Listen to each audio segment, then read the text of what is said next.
I really can't believe I'm sitting here doing this because I don't love most live service games, but I gotta call out bullshit. In a recent Q&A with The Ringer Online, Shawn Layden said, "A live service game to me isn't really a game. It's a repetitive action engagement device."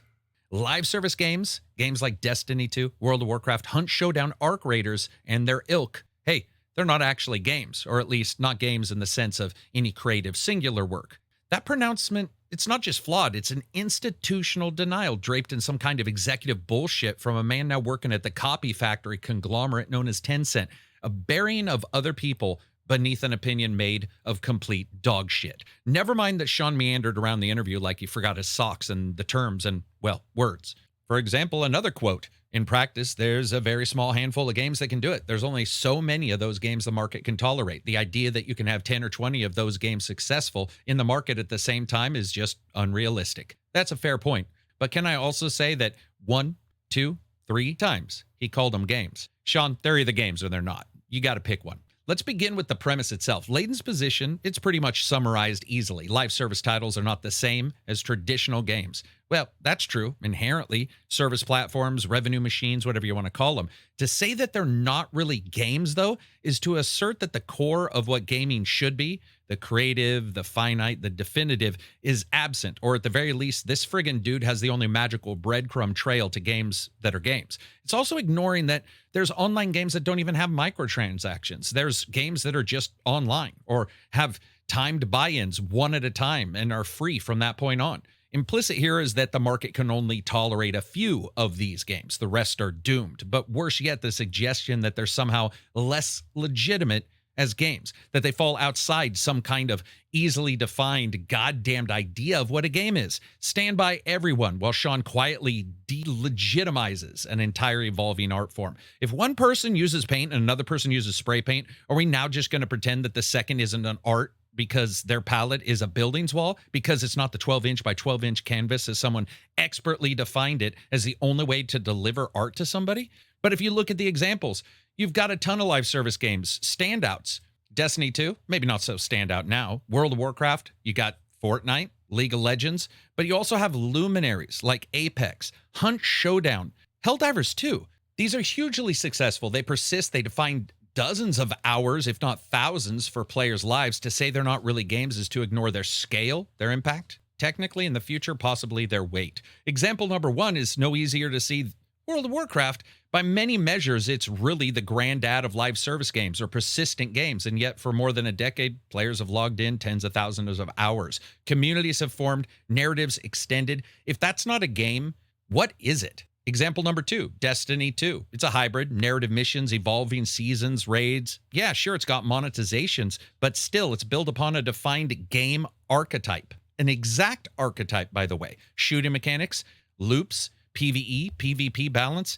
Layden's claim holds that the very notion of a game is now becoming meaningless unless he says it. Did Bungie fuck it up? Sure, they devolved that thing back to the Stone Age of gaming, but it's still a friggin' game. Helldivers 2 by Arrowhead, just so you know, published by Sony. Success in a live service space is pretty much defined by this game. Its success suggests live service games can be very legitimate, successful games in the broader sense. So the claim that they're not really games collapses under its own weight and just sheer stupidity. Here we find also sort of a deeper meaning. A former PlayStation executive steeped in corporate mechanisms of a new major publisher pronouncing a narrowing of what counts as a game, including titles that his very workers he lauded in the past are working on, which is to say, what counts as financially viable to him and his new team. Live service games, they really rised up because the financial model did change or allowed for newness. Instead of selling a product once, hey, they're monetizing it continually. Some don't monetize them. Some just are online and you buy it once. You build emergent systems, you have your seasons, you have your passes for some of them. But again, the reminder that not all of them have that. The irony is that Layden's dismissal of live service games as not really games reveals sort of a locked-in mentality of the old product cycle era. The finite masterpiece, the boxed game, the definitive ending, which, fine, I guess, because those are some of my favorite games. But it's also locking in what could be defined as a title. Just look up the definition of game. It's like players or participants, objectives and victory conditions, rules and constraints, feedback systems, voluntary participation. As Sean basically stated, it is a game, even though he said it wasn't a game right after that. So Shawn, while being a complete wacko, seems to have taken his job at Tencent to mean perhaps anything they worked on, that's a game. Anything that they're not, isn't. But that's ignoring that the market, but even more so technology, has in many ways moved past that. And really, that's whether he admits it or not. He claims there's a limit to how many of these service titles the market can absorb. I absolutely agree. That is right. Crazy man yelling at the sky can still admit there are clouds up there, I guess. But the push by major publishers, including Sony, to roll out clusters of live service initiatives shows that the industry also disagrees, whether I like that or not. But honestly, more damning to me is even if you dislike most all service games, which I would say I'm probably a part of that, they are games. By removing the word game, we remove the ability to compare and contrast and draw lines that we would like them to be, different areas in which we would like them to improve so that we could play them. Ignoring the fact that Layden called service games games about 100 times in this and in the last 12 articles he's done.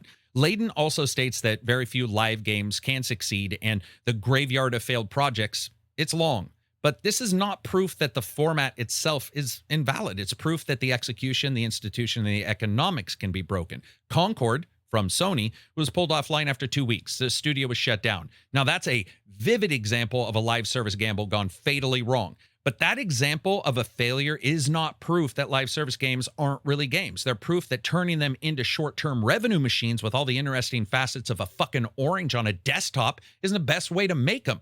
It doesn't mean that it's not a game. Some say gaming is at its best when it's a crafted experience, a beginning, a middle, an end, a sense of mastery, triumph, discovery. I like all that. Others enjoy social commentary, the competition, the interaction in a live service game, like, entire esports industries. When we deflate this and say this is no longer a game, what are we left with? A service dashboard, a data hub, a monetized loop? The tragedy isn't that live service games exist, but that the industry increasingly treats all games as services, whether they should be or not. Layden's statement effectively whispers, if it doesn't fit my super narrow definition of a box-sold game because I now work at a monolithic copy-paste machine, those are not real. That's bureaucratic denial of evolution. This is the voice of a gatekeeper basically saying, this changing form is not valid. Yes, there is validity in a changing form. There's innovation in live service structures, good and bad, and that future is real, whether he likes it or not.